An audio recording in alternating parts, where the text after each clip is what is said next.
Bonjour à tous et à toutes, très chers Pokézélèves, on se retrouve pour un nouveau Pokésavoir sur les bases de Pokémon. Mais qu'est-ce que j'entends par là? Bah, je compte expliquer quelques petits trucs sur Pokémon parce qu'il y a beaucoup de gens sur ma chaîne qui connaissent très peu Pokémon.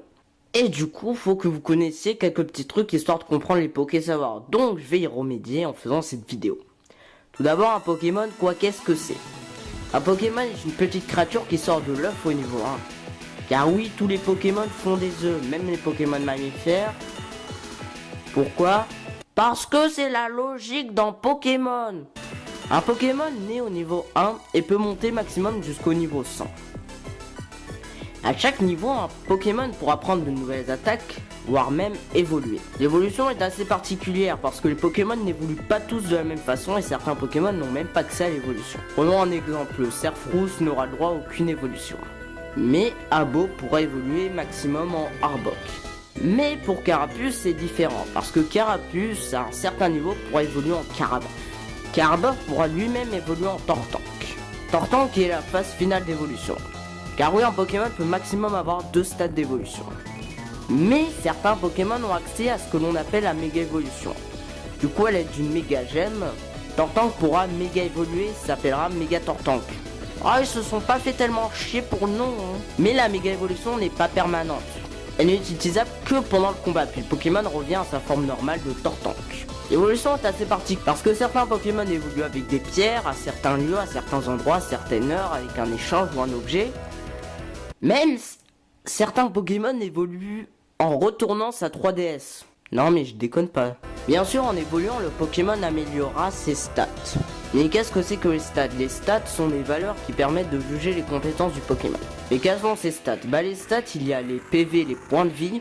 Plus un Pokémon aura de PV, mieux il tiendra des combats. Il y a l'attaque pour frapper plus fort. Il y a la défense pour mieux résister aux attaques physiques. L'attaque spéciale pour mieux lancer des attaques spéciales. Il y a la défense spéciale pour mieux résister aux attaques spéciales. Et la vitesse pour avoir plus de chances de commencer en premier le tour. Car oui, il existe 3 types d'attaques. Il y a tout d'abord les attaques physiques, les attaques spéciales, les attaques de statut. Mais on y reviendra plus tard sur ces attaques de statut. Tout d'abord, les attaques physiques sont beaucoup plus fortes si un Pokémon a plus d'attaques. Plus il a de défense, mieux il encaissera ses attaques physiques. Avec une attaque spéciale, plus un Pokémon a d'attaque spéciale, plus ces attaques-là seront puissantes. Et bien sûr, si un Pokémon a plus de défense spéciale, il résistera mieux à ses attaques spéciales. Du coup, il y a les attaques de statut. L'attaque de statut ne font aucun dégât à l'adversaire, mais amène à des effets secondaires. Et certaines attaques de statut amènent aux altérations de statut. C'est très compliqué, mais restez attentifs. Les altérations de statut sont les suivantes. Il y a la paralysie, où on a moins de chances d'attaquer, où on attaquera forcément en dernier. Il y a la brûlure qui divise l'attaque par 2 et nous fait perdre quelques PV à chaque fin de tour. Il y a le poison qui nous enlève de plus en plus de PV à chaque fin de tour. Il y a le sommeil qui nous empêche d'attaquer. Après il y a le gel où le Pokémon ne pourra plus attaquer pendant un certain temps. Après il y a la confusion, le Pokémon a une chance sur 2 de s'attaquer lui-même. Ouais, en fait là c'est être complètement con dans ces cas-là. Mais certaines attaques de statut peuvent aussi servir à augmenter les stats. Exemple, dans Slam servira à augmenter beaucoup l'attaque. Hâte augmentera beaucoup la vitesse. Même certaines attaques augmenteront plusieurs stats en même temps. Mais il faut savoir tout de même que les attaques directes, qui sont les attaques physiques ou spéciales, peuvent amener à des altérations de statut. Mais auront moins de chance qu'avec des attaques de statut. Par exemple, l'attaque point de feu a 30% de chance de brûler l'adversaire. Tandis qu'avec feu follet, vous serez à 100% sûr de brûler votre adversaire. Mais après, certains Pokémon peuvent apprendre les attaques à l'aide de CT. Du coup, je vous invite à regarder ma dernière vidéo sur les CT. Après, je n'ai pas aussi parlé des types. Parce que les types caractérisent pas mal le Pokémon. Par exemple, vous savez quasiment tous que Pikachu est de type électrique. Mais il y a aussi les attaques qui possèdent un type. Et là, ça emmène une dimension plus stratégique au jeu Pokémon. Par exemple, une attaque morsure est une attaque de type ténèbres. Et forcément, si un Léviator apprend cette attaque, il va être plus efficace qu'un Ectoplasma qui est de type spectre. Donc je vous invite à voir ma vidéo sur la stratégie histoire de mieux comprendre.